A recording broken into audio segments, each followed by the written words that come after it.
जय हिंद मित्रों। I hope आप सभी लोग बढ़िया होंगे। आज हम बात करेंगे आचार संहिता के बारे में।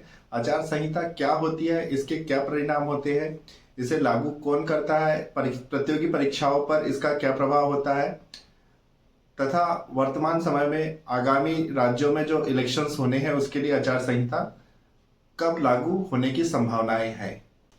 क्या आपने कभी ऐसा सोचा है कि आपके जो एग्जाम होते हैं इसके लिए भी कोई एक ऐसी संस्था होती जो आपके प्रतियोगी परीक्षा के दिनांक, परीक्षा आयोजित होने के दिनांक, परीक्षा परिणाम जारी होने के दिनांक तथा नियुक्ति के दिनांक आपको पूर्व में ही बता देती।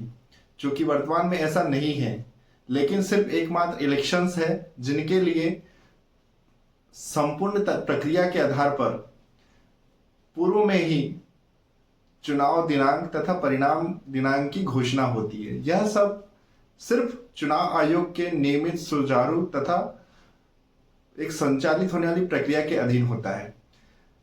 चुनाव आयोग के लिए जो प्रक्रिया निर्धारित होती है वो आचार संहिता होती है। आचार संहिता एक नियमों का समूह है जो इलेक्शंस कराने के लिए बनाए जाते हैं। और अब हम बात करते हैं आचार संहिता में किन किन चीजों पर प्रतिबंध रहता है। सरकारी अधिकारी कर्मचारियों की किसी भी प्रकार की पोस्टिंग नहीं की जा सकती। नई योजनाओं का प्रस्ताव लागू नहीं किया जा सकता। किसी भी नए कार्य का शिलान्यास नहीं किया जा सकता। किसी भी नई सरकारी भर्ती की घोषणा नहीं की जा सकती है। सरकार किसी भी प्रकार की अपनी उपलब्धियों के लिए कोई होर्डिंग नवीन नहीं लगाया जा सकता है। सरकारी पैसों से कोई भी विज्ञापन जारी नहीं किया जा सकता है। जैसे कि अन्य भी प्रतिबंध लगाए जाते हैं, लेकिन सबसे ज्यादा हमारे लिए उपयोगी है, चूंकि हम प्रतियोगी परीक्षाओं के छात्र हैं, तो इसमें जो सबसे ज्यादा हमारे जीवन पर प्रभाव डालते हैं उन बारे में बात करेंगे हम। जो सबसे महत्वपूर्ण है कि किसी भी प्रकार की कोई भी नई भर्ती की घोषणा नहीं की जा सकती है। किसी प्रकार की नई भर्ती का नोटिफिकेशन, रूल बुक, जीओपी जारी नहीं किया जा सकता है।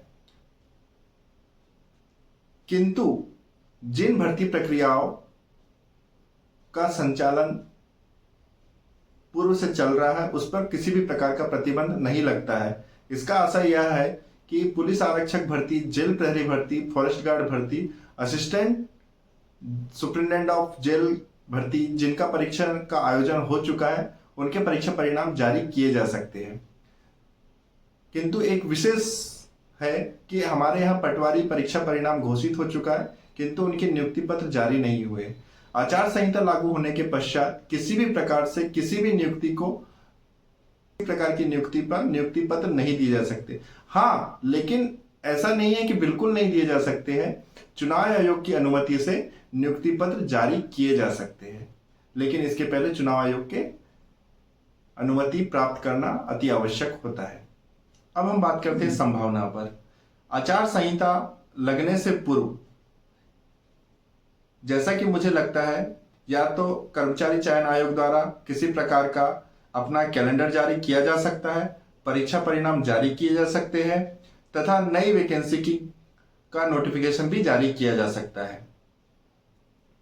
ये है संभावनाएं, और मुझे लगता है कि ऐसा करना भी चाहिए। इससे सरकार को काफी फायदा होगा।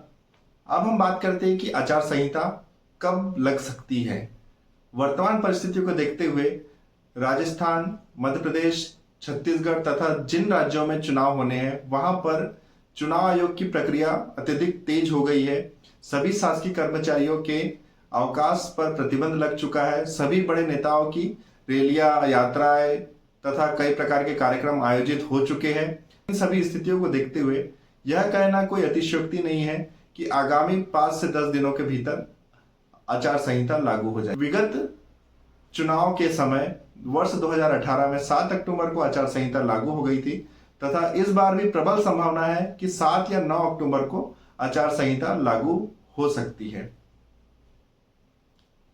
आज के इस मेरे वीडियो का यही सार है कि आचार संहिता लगने दो। यह एक प्रक्रिया है। आप अपने कार्य को पूरे मन के साथ करिए। आप यदि फिजिकल की तैयारी कर रहे हैं तो फिजिकल की तैयारी अच्छे से करिए तथा आगामी भर्ती परीक्षा का इंतजार कर रहे हैं तो आप उसकी तैयारी, यदि आपको समय मिला है तो आप पूरे मन से करिए। हो सकता है कि इलेक्शन के बाद बहुत जल्दी भर्ती की घोषणा हो जाए और आपको प्रतियोगी परीक्षा की तैयारी करने के लिए समय ना मिले, तो यदि आपको समय मिला है तो आप पूरी कर्मठता से अपना पूरा मन लगा के तैयारी करें। और इसी के साथ मिलते हैं अगले वीडियो में, तब तक के लिए जय हिंद मित्रों।